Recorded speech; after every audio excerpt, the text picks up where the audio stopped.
നിഷ ഒരു വാടാമല്ലി കളർ ധാവണിയാണ് ചുറ്റിയത്. ഹരിയേട്ടാ, എങ്ങനെയുണ്ട്? കൊള്ളാവോ? അടിപൊളി. അല്ല, അവര് രണ്ടും എന്താ വരാത്തെ? വിളക്കെടുപ്പ് കഴിഞ്ഞാലെങ്കിലും ഇറങ്ങോ? ഹരി ഉറക്കെ പറഞ്ഞു. നീ കിടന്ന് കാറണ്ട, ഞങ്ങൾ ഇറങ്ങി പോകാം. ദേവിയമ്മയ്ക്ക് പിന്നാലെ വരുന്ന അരുണയെ കണ്ണും മിഴിച്ച് നോക്കി നിന്നു. വീതി കൂടിയ ഗോൾഡൻ കരയിൽ ചുവപ്പ് ലൈനുള്ള സെറ്റുമുണ്ടും ചില്ലി റെഡ് ബ്ലൗസുമാണ് വേഷം. ആ ഡ്രസ്സിൽ അവളുടെ വെളുത്ത നിറം എടുത്തു കാണിക്കുന്നുണ്ട്.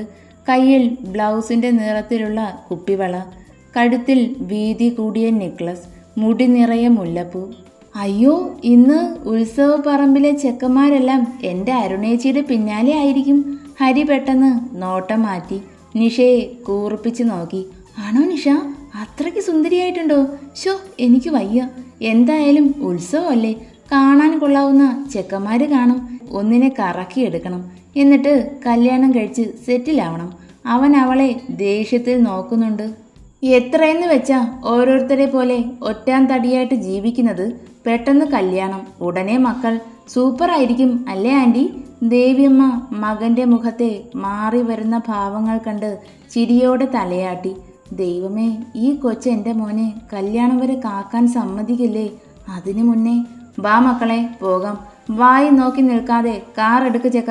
ദേവിയമ്മയും നിഷയും പുറത്തേക്ക് നടന്നു. ഹരി, എന്താ ഒന്നും പറയാത്തെ? ഞാൻ ഫസ്റ്റ് ടൈമാണ് സാരി ചുറ്റുന്നത്. നന്നായിട്ടുണ്ടോ? എനിക്ക് അത്രയ്ക്കങ്ങ് പിടിച്ചില്ല. അരുണ മിഴികൾ ഉയർത്തി. ഹരിയുടെ നോട്ടം അവളുടെ കരിമഷി പടർന്ന കണ്ണിലാണ്. ഇന്നലെ അതെനിക്കിഷ്ടായി. അവൻ മീശ പിരിച്ചു വെച്ചു. ദൈവമേ, ഇവൻ എന്നെ ആട്ടി ഇറക്കിയതല്ലേ, എന്നിട്ടിപ്പോൾ ആ വേഷത്തിലാ ഇഷ്ടമൊന്ന്. ചെക്കൻ്റെ പിരിയെല്ലാം ഇളകിപ്പോയോ? ചുമ്മാ തമാശ പറയല്ലേ. അത്രയ്ക്ക് നന്നായിരുന്നോ? എന്നാ അങ്ങനെ പോയാലോ? ഹരിക്ക് വിറഞ്ഞ് കയറി. അവളുടെ കവിളിൽ കുത്തി പിടിച്ചു. നീ എന്താ പറഞ്ഞേ? പോടി. പോണ്ടേ? എന്നാ പോകുന്നില്ല. അത്രയ്ക്കങ്ങ് ഇഷ്ടമായിട്ടാണോ കരി നീ എന്നെ അടിച്ചത്? മറ്റാരേലും ആയിരുന്നേൽ ആ കൈ ഞാൻ വെട്ടിയെടുത്തേനെ. കരിയോ? അവൻ അവളുടെ ചെവിയിൽ പിടിച്ചു. സോറി ഹരികൃഷ്ണൻ, ഇങ്ങനെ മതിയോ? ദേവിയമ്മയും നിഷയും കാറിന് അടുത്ത് നിൽക്കുവാണ്. ഹരി അവളുടെ കയ്യിൽ പിടിച്ച് അതുപോലെ തന്നിലേക്ക് ചേർത്തു. അരുണ, അവൻ്റെ നോട്ടത്തിൽ അവൾ തല താഴ്ത്തി പിടിച്ചു. എന്തേ, നാണം വരുന്നുണ്ടോ? ഇന്നലെ ഈ നാണം ഞാൻ കണ്ടില്ലല്ലോ. ആ സമയത്ത് ഹരിക്ക് ദേഷ്യമായിരുന്നില്ലേ? അത് മാത്രമാണോ? എന്നെ നോക്കിയത് കൂടിയില്ല. ആര് പറഞ്ഞു? ഞാൻ നന്നായി കണ്ടു. എന്ത് പറയണോടി? ഷോ, ആ സമയത്ത് എൻ്റെ മൂഡ് അത്ര ശരിയായിരുന്നില്ല. അവളുടെ ചുണ്ടിലേക്ക് രക്തം ഇരച്ച് കയറി. ഇവിടെ ലിപ്സ്റ്റിക്കിൻ്റെ ആവശ്യമുണ്ടോ? വേണ്ടേ? എന്നാൽ തുടച്ചു കളയാം. എന്തായാലും ഇട്ടു. ഇനി മാറ്റണ്ട. പക്ഷേ ഇനി മുതൽ വേണ്ട, എനിക്കിഷ്ടമല്ല. അവൻ്റെ നോട്ടത്തിൽ പോലും പ്രണയമുണ്ട്. ഹരി മുണ്ട് മടക്കി ഉടുത്ത് തിരിഞ്ഞു നടന്നു. ഈശ്വര, എന്നെ ചുംബിക്കാൻ ആഗ്രഹമുണ്ട് എന്നല്ലേ ആ പറഞ്ഞതിൻ്റെ അർത്ഥം? ക്ഷേത്രത്തിന് കുറച്ച് മാറി ഹരി കാറ് പാർക്ക് ചെയ്തു. എല്ലാവരും ഇറങ്ങി. ഇത്രയും വലിയ ക്ഷേത്രമാണോ ദേവിയമ്മേ? പോലീസ് വരെ ഉണ്ടല്ലോ. അരുണ ചുറ്റിനും കറങ്ങി നോക്കി. എൻ്റെ മോളെ, ഇവിടെ ഉത്സവം കഴിഞ്ഞാൽ അടിപിടി ഉറപ്പാ. അതുകൊണ്ട് പോലീസ് ഉണ്ടാവും. വിളക്കെടുത്ത് ക്ഷേത്രത്തിന് ചുറ്റും വലം വയ്ക്കുന്ന പെൺകുട്ടികൾ. അവരിൽ അരുണയുടെ സൗന്ദര്യം ജ്വലിച്ചു നിന്നു. അവൾ ഏതാടാ? പീസ് കൊള്ളാലോ. ഇവിടെ കണ്ടിട്ടേയില്ല. എന്തായാലും മലയാളി മങ്കയല്ല. അടുത്ത് നിൽക്കുന്നത് നമ്മുടെ എഡിൻ്റെ ആളല്ലേ. രണ്ടും സൂപ്പർ. ഒന്ന് മുട്ടി നോക്കിയാലോ? നോക്കാം മച്ചാ. എന്തോ കൈയൊക്കെ വിറയ്ക്കുവാ. അവരുടെ സംസാരം കേട്ട് ഹരി ദേഷ്യത്തിൽ തിരിഞ്ഞു നോക്കി. സ്ഥലം ഗുണ്ടാ നേതാക്കളാണ്. ഇവർക്കൊപ്പം അടിപിടി അറിയാത്ത ഞാൻ. ശരിയാവില്ല. അവരെയും കൊണ്ട് എത്രയും പെട്ടെന്ന് വീട്ടിൽ പോകാം. അമ്മ, നമുക്ക് പോയാലോ? നിനക്ക് എന്താടാ? കൊച്ചുങ്ങൾക്ക് ഉത്സവ ചന്തയിൽ നിന്ന് എന്തെങ്കിലും വാങ്ങിക്കൊടുക്കണ്ടേ? അതുമാത്രോ? ഗാനമേളയും കാണണം. ഒന്ന് കുനിഞ്ഞേ, പ്രസാദം ഇട്ടു തരാം. ദേവികയെ ആരുടെയോ വിളി. ഓ സുചിത്രയോ, നീ എന്ന് വന്നു? അപ്പോൾ കൂട്ടുകാരിയെ മറന്നിട്ടില്ല. ഞാൻ ഇന്നലെ വന്നു. ടീച്ചറല്ലേ, എക്സാം നടക്കുന്നത് കൊണ്ട് ലീവ് കിട്ടിയില്ല. നാളെ തന്നെ പോകണം. നീയും മിഷ്യനും തമ്മിൽ കൂട്ടായി അല്ലേ? എങ്ങനെ, തയ്ക്കാൻ തുണികളൊക്കെ കിട്ടാറുണ്ടോ? അതോ? സുചിത്രയിൽ ഒരു പുച്ഛമുണ്ട്. അവർ അരുണയെ നോക്കി പുഞ്ചിരിച്ചു. തിരികെ അവളും. ഇതാരാ? മോളാണോ? അതെ, ഡോക്ടറാണ്. മകളാണെന്ന് ദേവിയമ്മ പറഞ്ഞതും അരുണയുടെ മുഖം സന്തോഷത്തിൽ തിളങ്ങി. എൻ്റെ മോന് ഒരു പെൺകുട്ടിയെ നോക്കുക. ഈ മോളെ എനിക്കങ്ങ് ഇഷ്ടമായി. ദേവിയമ്മയുടെ നാവ് ചൊറിഞ്ഞ് കയറി. എടി പൂതനെ, നിനക്ക് എൻ്റെ കൊച്ചിനെ വേണം അല്ലേ? എങ്ങനെയും ചെക്കന് വേണ്ടി കറക്റ്റ് ചെയ്ത് കൊണ്ടുവരുക. അതിനിടയ്ക്ക് വന്നിരിക്കുന്നു. മോളെ അരുണ, ഈ പ്രസാദം ഹരിക്ക് തൊട്ടുകൊടുത്തേ. അവൾ വെപ്രാളത്തോടെ ഹരിയെ നോക്കുമ്പോൾ അവൻ ചിരിക്കുന്നുണ്ട്. ഇലച്ചീന്തിൽ നിന്നും കളഭമെടുത്തു. ഹരി തല താഴ്ത്തി. നെറ്റിയിൽ അവളുടെ വിരൽ പതിച്ചതും അവൻ കണ്ണുകൾ അടച്ചു പിടിച്ചു. ഇത് എൻ്റെ മോൻ കല്യാണം കഴിക്കാൻ പോകുന്നതാ. ലവ് ആണ്. ദേവിയമ്മ ഗമയിൽ പറഞ്ഞതും നിഷ ഉൾപ്പെടെ എല്ലാവരും ഞെട്ടി. അരുണ ഉള്ളാലെ ചിരിച്ചു. ഹരി സന്തോഷം പുറത്തു കാട്ടാതെ ഗൗരവത്തിൽ നിന്നു. ആണോ? നല്ല കുട്ടി, മോന് ചേരും. എന്നാ ഞാനങ്ങട്. ദേവിക കന്നത്തിൽ മൂളി. സുചിത്ര പെട്ടെന്ന് അവിടെ നിന്നും വലിഞ്ഞു. സോറി മോളെ, അവൾക്ക് പണ്ടേ ഇത്തിരി പൊങ്ങച്ചം കൂടുതലാ. പറഞ്ഞത് കേട്ടില്ലേ, തയ്യൽക്കാരിയല്ലേന്ന്. എൻ്റെ അമ്മേ, തയ്യൽ നല്ല ജോലിയല്ലേ? ഓരോ ജോലിക്കും അതിൻ്റെതായ മഹത്വമുണ്ട്. അമ്മ വിഷമിക്കണ്ട. നമുക്ക് ഇവിടേക്ക് ഒന്ന് ചുറ്റി നടക്കാം. ലൈറ്റ് അറേഞ്ച്മെൻറ്റ്സ് ഒക്കെ എന്ത് ഭംഗിയാ. അരുണ അവരുടെ തോളിലൂടെ കൈയിട്ടു. ഹരിയേട്ടാ, നമുക്കിത് അങ്ങ് ഉറപ്പിക്കാം അല്ലേ? എന്താ നിഷമോളെ, എന്തുറപ്പിക്കാൻ? അത് ലവ്. അരുണേച്ചിയും ഹരിയേട്ടനും നല്ല ചേർച്ചയാ. ഒന്ന് പോടി. ഹരി അവളുടെ തലയിൽ കൊട്ടി. കാഴ്ചകൾ കണ്ടു നടക്കുമ്പോൾ എതിരെ വന്ന പോലീസുകാരൻ അരുണയെ കണ്ട് സല്യൂട്ട് ചെയ്യാനൊരുങ്ങിയതും അവൾ തല വിലങ്ങനെ ചലിപ്പിച്ചു. ഗാനമേള തുടങ്ങി. പാട്ടിൻ്റെ മാധുര്യത്തിൽ എല്ലാവരും ലയിച്ചിരുന്നു. അരുണ പതിയെ എഴുന്നേറ്റു. എവിടെ പോവാണ്? ഞങ്ങളും വരട്ടെ. ആടിക്കുഴഞ്ഞ് ഒരുവൻ അവൾക്ക് അടുത്തേക്ക് വന്നു. അതിനെന്താ, വന്നോളൂ. ഒരാൾ മാത്രം എങ്ങനാ? നിന്റെ കൂടെ ഉള്ളവരെ കൂടി വിളിച്ചോ? അരുണ വശ്യമായി ചിരിച്ചു. ദേ, ഞാൻ ആ കുളക്കടവിൻ്റെ മതിലിന് പുറകു വശത്ത് കാണും. എന്താ, അതല്ലേ സൗകര്യം? മതി. ചോദിക്കാതെ തന്നെ ഞങ്ങളുടെ മനസ്സറിഞ്ഞല്ലോ കൊച്ചു സുന്ദരി. അവൻ അരുണയുടെ കവിളിൽ തട്ടി. നിങ്ങളുടെ നോട്ടം, അത് കണ്ടപ്പോൾ തന്നെ എനിക്ക് കാര്യം പിടികിട്ടി. പിന്നെ വെച്ച് താമസിപ്പിക്കുന്നത് ശരിയാണോ? നിമിഷങ്ങൾക്ക് ശേഷം ഓരോരുത്തർക്ക് നേരെ അവളുടെ കൈ ഉയർന്നു. മുട്ടുകാൽ എവിടേക്കോ ശക്തിയിൽ അമർന്നതും പുലി പോലെ വന്നവർ തളർന്ന് ചുവരിൽ നിന്ന് ഊർന്നു വീണു. ശ്വാസം ആഞ്ഞു വലിച്ചു. അരുണ ഒരുത്തൻ്റെ വിരലിൽ അമർത്തി ചവിട്ടി. അവൻ വേദനയിൽ നിലവിളിച്ചു. വായ പൊത്തട, നിന്റെയൊക്കെ ശബ്ദം പുറത്ത് കേൾക്കരുത്. ആഗ്രഹം തീർന്നില്ല എന്നറിയാം, പക്ഷെ എനിക്കിപ്പോൾ സമയമില്ല. പിന്നെ സൗകര്യം പോലെ കാണാം. അരിശത്തോടെ ഒരുത്തൻ്റെ കവിളിൽ കൈ വീശി അടിച്ചു. മുന്നിലെ പല്ല് പുറത്തേക്ക് തെറിച്ചു. Okay, bye. നീ ഇത് എവിടെ പോയതാ?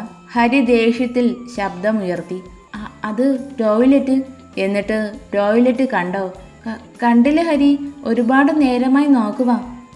ദേ അവിടെയാ. നീ തിരഞ്ഞു നടന്നത് ടോയ്ലറ്റ് തന്നെയാണോ? അതോ? തിരികെ വീട്ടിലേക്കുള്ള യാത്രയിൽ ഹരിയുടെ മുഖം വീർത്തിരുന്നു. വീടെത്തിയതും അവനിറങ്ങി. കാറിൻ്റെ ഡോർ വലിച്ചടച്ചു. ഹരി സാറിന് എന്താ അമ്മേ? ചെക്കന് ബാധ കൂടിയതാ. നാളെ മാറും. നിങ്ങൾ പേടിക്കണ്ട. ഡ്രസ്സ് മാറിയിട്ട് പോയി കിടന്നുറങ്ങ്. എനിക്കും ഗുളിക കഴിച്ച് കിടക്കണം. ദേവിയമ്മ റൂമിലേക്ക് കയറി. നിഷ വന്ന് കയറിയ പാടെ ബെഡിലേക്ക് മറിഞ്ഞു. നിഷ, എടി പെണ്ണെ, ഒന്ന് എഴുന്നേറ്റേ. ഡ്രസ്സ് മാറി വന്ന് കിടക്ക്. ഒന്ന് പോ ചേച്ചി, ഉറങ്ങാനും സമ്മതിക്കില്ല. അവൾ ചരിഞ്ഞു കിടന്നു. ദേവിയമ്മ ഉറങ്ങിക്കാണോ? നോക്കാം. പെട്ടെന്നാരോ അവളുടെ കയ്യിൽ പിടിച്ചു വലിച്ച് റൂമിലേക്ക് കയറ്റി. ഹരിയാണെന്ന് മനസ്സിലായതും അരുണ പുഞ്ചിരിച്ചു. എന്താ ഹരി, ഇന്നലെ പോലെ കാണാനാണോ? അവൻ പല്ല് കടിച്ച് അവളെ തന്നെ നോക്കി നിന്നു. നീ ആരാ? എന്താ ഉദ്ദേശം? എന്തിനാ ഇവിടേക്ക് വന്നേ? ഹരിയുടെ ചോദ്യം. എന്താ ഇപ്പോൾ ഇങ്ങനെയൊക്കെ? ഞാൻ അരുണിമ, ഡോക്ടറാണ്. ഡോക്ടർ? പച്ചക്കള്ളം. അവൻ അവളുടെ കയ്യിൽ മുറുകെ പിടിച്ചു. ഹരി, എനിക്ക് വേദനിക്കുന്നു. കുപ്പിവള കിടക്കുക, വിടടാ. അവൾ കുതറി. എന്നാ നീ എന്നെ അടിക്ക്. ഹരി, നിനക്ക് വട്ടായോ? അവൻ്റെ കയ്യെ തട്ടി മാറ്റി. ഓഹ്, എന്തിനാ നീ എന്നെ വേദനിപ്പിക്കുന്നേ? നിനക്ക് ബാധ കൂടിയെന്ന് ദേവിയമ്മ പറഞ്ഞത് ശരിയാ. ഞാൻ പോവുക. ഒന്ന് ഉറങ്ങി എഴുന്നേൽക്കുമ്പോൾ എല്ലാം ശരിയാകും. Good night. ഹരി അവൾക്ക് ഇരുവശത്തായി കൈകൾ കുത്തി. എൻ്റെ ചോദ്യത്തിന് ഉത്തരം പറഞ്ഞിട്ട് അരുണിമ പോയാൽ മതി. നീ ഡോക്ടറല്ല. ഒരു പോലീസുകാരൻ സല്യൂട്ട് ചെയ്യണമെങ്കിൽ മാഡം ആരാണെന്ന് മനസ്സിലാക്കാനുള്ള ബുദ്ധി എനിക്കുണ്ട്. ഹരി. അവൻ അവളിലേക്ക് അമർന്നു നിന്നു. ചെവിയിൽ ചുണ്ടടിപ്പിച്ചു. ഒരിഷ്ടം എനിക്ക് നിന്നോടുണ്ടായിരുന്നു. പക്ഷെ എല്ലാം ഒരു നിമിഷം കൊണ്ട്. അവൻ്റെ ശബ്ദത്തിൽ പോലും വേദനയാണ്. അരുണിമ IPS, ഇവിടെ പുതുതായി ചാർജ് എടുത്ത ACP. അവൻ വെപ്രാളത്തിൽ അകന്നു മാറാൻ തുടങ്ങി. അവൾ അവൻ്റെ ഇടുപ്പിലൂടെ ചുറ്റി പിടിച്ചു. പ്ലീസ് പോകാതെ, എൻ്റെ ഹരിയല്ലേ. നിന്റെ സംശയം എന്താന്ന് വെച്ചാൽ ചോദിക്ക്. ഒന്നും മറച്ചു വെക്കാതെ ഞാൻ പറയാം. എന്തിനാ ഈ ഒളിച്ചു കളി? ഡെന്നിക്കറിയോ? അവനും മമ്മയ്ക്കും. ഇപ്പം ഹരിക്ക് മാത്രമേ അറിയൂ. വല്യപ്പച്ചൻ്റേത് ആത്മഹത്യയല്ല. ആ കേസ് അന്വേഷിക്കുന്നത് ഞാനാ. ഡെന്നിക്ക് വേണ്ടിയാ ഇങ്ങോട്ട് വന്നത്. അവളുടെ കൈയുടെ മുറുക്കം കൂടുന്നുണ്ട്. Love you Hari. ഇന്നെന്തിനാ ആ ഗുണ്ടകളെ തല്ലിയത്? ഹരി അവളുടെ കണ്ണിലേക്ക് നോക്കി. അവൻ്റെയൊക്കെ നോട്ടം അതെനിക്കിഷ്ടമായില്ല. ഞാൻ നോക്കിയാലോ ഇതുപോലെ തല്ലുവോ? ഇത്രയ്ക്കും ധൈര്യമുള്ള പോലീസുകാരിക്ക് അന്ന് ഒരു ദിവസം ഒറ്റയ്ക്ക് വീട്ടിൽ പോകാൻ പേടി. എന്നെയും കൂട്ടു വിളിച്ചു. വഴിയിൽ വെച്ച് ഭയത്തോടെ എൻ്റെ കയ്യിൽ പിടിച്ചു. ഇതെല്ലാം അടവായിരുന്നു അല്ലേ? ഹരിക്കൊപ്പം നടക്കാൻ തോന്നി. അതാ. കൊള്ളാം, ബുദ്ധിമതിയാ. പോയി കിടന്നോ. അവൻ അകന്നു മാറുമ്പോഴും അവൾ ചുവരിൽ ചാരി ആ നിൽപ്പ് തുടർന്നു. എന്താടി? അല്ല ഹരി, ഇന്നലെ നീ എന്നെ അടിച്ചു. പിന്നെ എന്താ സംഭവിച്ചേ? ഈ മാറ്റത്തിന് കാരണം എന്താ? ഈ രാത്രി തന്നെ അറിയണോ? എല്ലാവരും ഉറക്കമാണ്. ഓ, ഹരിസാറ് എന്നെ പേടിപ്പിക്കുവാണോ? 4 പേരെ ഒറ്റയ്ക്ക് നിന്ന് നേരിട്ടവളെ ഞാൻ എങ്ങനെ പേടിപ്പിക്കും? അല്ല, നീ എവിടെ പോകാൻ ഇറങ്ങിയതാ? സാറിൻ്റെ ദേവിയമ്മയെ കാണാൻ. എന്തിന്? ഇത്രയും നേരം പറഞ്ഞ വിശേഷങ്ങൾ പോരാഞ്ഞ് ഇനിയുണ്ടോ? അത് ഈ മാല എനിക്ക് ഊരി മാറ്റാൻ പറ്റുന്നില്ല. അമ്മ ഇപ്പോൾ ഉറങ്ങിക്കാണും, ഹരി പറഞ്ഞു. അയ്യോ, ഇനിയിപ്പോൾ എന്ത് ചെയ്യും? ഞാൻ സിമ്പിൾ ടൈപ്പ് ഗോൾഡാണ് ഉപയോഗിക്കാറ്. ഇതിട്ടപ്പോൾ കഴുത്തിലാരോ കുത്തി പിടിച്ചിരിക്കുന്നത് പോലെ. അവൻ അവളെ തിരിച്ചു നിർത്തി. ഹരി, ടാബ്ലറ്റ് കഴിക്കുന്നതല്ലേ, ആ പാവത്തെ ഉണർത്തണ്ട. വിടർന്നു കിടക്കുന്ന മുടിയിൽ വിരൽ ചലിച്ചതും അരുണ പുഞ്ചിരിച്ചു. ഈ മുടി എന്താ ഇങ്ങനെ? മമ്മിയുടെ മുടിയും ഇതുപോലാ. പിൻഭാഗത്തെ മറഞ്ഞു കിടന്ന മുടിയെ ഒന്നാകെ മുന്നിലേക്കിട്ടു. മാലയുടെ കൊളുത്ത് മാറ്റിയതും അവൻ്റെ വിരൽ കഴുത്തിലെ രോമരാജികളെ തഴുകി കടന്നുപോയി. അരുണ കണ്ണുകൾ മുറുകെ അടച്ചു. കഴിഞ്ഞു. മാല അവളിൽ നിന്നും അഴിച്ചു മാറ്റി. നീ അമ്മയോട് പറഞ്ഞോ സ്ലീവ്ലെസ് ബ്ലൗസ് മതിയെന്ന്? ഇല്ല, ദേവിക്കുട്ടിക്ക് എൻ്റെ ഇഷ്ടം അറിയാം. എൻ്റെ ഹരിക്ക് ഇഷ്ടമല്ലേ? ആ, ആണ്. ഇനി ഇഷ്ടപ്പെട്ടല്ലേ പറ്റൂ. ഇല്ലേൽ നീ അവന്മാരെ ഇടിച്ചതുപോലെ എന്നെ അടിച്ച് പദം വരുത്തിയാലോ? ഒന്ന് പോ ഹരി, ഞാൻ അങ്ങനെയൊന്നും ചെയ്യില്ല. അവൻ കോട്ടുവായിട്ടു. ഹരി, ഇന്ന് ഞാൻ ഇവിടെ കിടന്നോട്ടെ? എന്താ? ചുമ്മാ നിന്നെ പേടിപ്പിക്കാൻ ചോദിച്ചതാ. ഞാൻ പോവാ, രാവിലെ കാണാട്ടോ. വാതിലിൽ ചാരി നിന്നുകൊണ്ട് അവനെ നോക്കി ഹൃദ്യമായി ചിരിച്ചു. ഹരി, എന്നെ ഇഷ്ടാണല്ലേ? ആദ്യ കാഴ്ചയിൽ ഒറ്റക്കണ്ണിറുക്കി അവൻ പറഞ്ഞു. ഇന്നലെ ഒരുപാട് വിഷമിച്ചു. ഈ ചെക്കനെ വളച്ചൊടിക്കുമെന്നൊക്കെ വലിയ ഗമയിൽ ഡെന്നിയോട് പറഞ്ഞതാ. ഹോ, ഇപ്പൊ സന്തോഷായി. Thank you. നിന്നെ ചുംബിക്കാൻ ഒരുങ്ങിയത് പോലും പ്രണയത്തോടെ ആയിരുന്നു. ആ പ്രണയം എനിക്ക് തിരികെ തരണേ ഹരി. രാവിലെ 2 പേരും പോകാനിറങ്ങി. ഇപ്പൊ തന്നെ പോകണോ മക്കളെ? ഉച്ച തിരിഞ്ഞു പോകാം. ദേ, ഹരി കപ്പ പിഴുതെടുത്തു വെച്ചു. നമ്മുടെ കോഴിയെ അങ്ങ് തട്ടാം. ഉച്ചയ്ക്ക് നാടൻ കോഴിക്കറിയും കപ്പ ഉടച്ചതും. ആ, എന്നാ പോകുന്നില്ല ദേവിയമ്മേ? അരുണ ചാടി കയറി പറഞ്ഞു. ചേച്ചി, മനു വന്നതല്ലേ? ഇന്നലെ അവനെ കാണാൻ പറ്റിയില്ല. കൊച്ചിന് സങ്കടാവും. അതും ശരിയാണല്ലോ. ദേവിയമ്മ വിഷമിക്കേണ്ട. എൻ്റെ പങ്ക് മാറ്റിവെച്ചോ. നിങ്ങൾ കഴിക്കാനിരിക്കുമ്പോൾ ഞാൻ ഇങ്ങെത്തും. ഹരിസാറ് ഡ്രസ്സ് മാറുവാണോ? എന്തേ മാറണ്ടേ? അവൾ ബെഡിലിരുന്നു. ഞാൻ പോവാ. പോയിക്കോ. വേണ്ടാന്ന് പറഞ്ഞില്ലല്ലോ. ഹരിക്ക് ഒരു കൂസലുമില്ല. നീ എന്ത് ദുഷ്ടനാ. എനിക്ക് ഇവിടെ നിൽക്കാൻ ആഗ്രഹമുണ്ട്. എന്താ ചെയ്യാ? എന്നാ നിഷമോളെ തറവാട്ടിൽ കൊണ്ടാക്കാം. മാഡം ഇവിടെ നിന്നോ. ഇവൻ കഴുതയാണോ? അവൾ കൈ ചുരുട്ടി പിടിച്ചു. ബെഡിലേക്ക് ചരിഞ്ഞു കിടന്നു. എഴുന്നേറ്റ് പോടി, അമ്മ കണ്ടാൽ മാനം പോകും. അരുണ കണ്ണുകൾ അടച്ച് ആ കിടപ്പാണ്. ഹരി അവൾക്ക് അടുത്തിരുന്നു. ഇപ്പോൾ ഞാൻ എന്താ വേണ്ടേ? നീ പറയ്, അതുപോലെ ചെയ്യാം. എന്നെ കെട്ടുവോ? എന്നാൽ ഇവിടെ നിന്ന് എങ്ങും പോകണ്ടല്ലോ. അവൻ അവളെ നോക്കി കളിയാക്കലിൻ്റെ ഭാവത്തിൽ തലകുലുക്കി. അമ്മയെ മിസ് ചെയ്യും ഹരി. ദേവികുട്ടിയെ അത്രയ്ക്കിഷ്ടമാണോ അരുണ? എനിക്ക് അമ്മ. അവളുടെ കണ്ണുകൾ നിറയുന്നുണ്ട്. പറയാൻ വരുന്നത് എന്താണെന്ന് ഹരിക്ക് മനസ്സിലായി തുടങ്ങി. കവിളിൽ ചുണ്ട് ചേർത്തതും അരുണയൊന്ന് വിറച്ചു. ഹരി, സോറി, അടിക്കാൻ പാടില്ലായിരുന്നു. അത് സാരില്ലടാ. നാൻസിയെ നീ അടിച്ചപ്പോൾ സത്യം പറഞ്ഞാൽ ദേഷ്യമാണ് വന്നത്. എന്തിന്? അത് ഈ കൈവച്ച് നീ അവളെ തൊട്ടില്ലേ? പക്ഷേ അന്ന് തന്നെ എനിക്കും കിട്ടി. അപ്പോൾ തൃപ്തിയായി. ഡെന്നിക്കൊപ്പം കൂടി ഇത്തിരി വട്ടുണ്ടല്ലേ? ഹരി പറഞ്ഞതും അരുണ എഴുന്നേറ്റു. ഉണ്ടായിരുന്നു മുഴുത്ത വട്ട്. എനിക്ക് ഹരിയോട് ഒരു കാര്യം പറയാനുണ്ട്. ഹരിയേട്ടാ പോകാം? നിഷ ഉറക്കെ ചോദിച്ചു. ആ ദേ വരുന്നു മോളെ. ഞാൻ പോവാ ഹരി, പിന്നെ പറയാട്ടോ. ഈ സ്നേഹം അതെനിക്ക് എന്നും വേണം. നിൽക്ക് നിൽക്ക്, പോകരുതേ. നിങ്ങൾ തരുന്ന കമൻറ്റും ലൈക്കുമാണ് എനിക്ക് കിട്ടുന്ന ഏറ്റവും വലിയ സന്തോഷം. അതുകൊണ്ട് മടിച്ചു നിൽക്കാതെ ആ ലൈക്കും കമൻറ്റും തന്നേക്കണേ.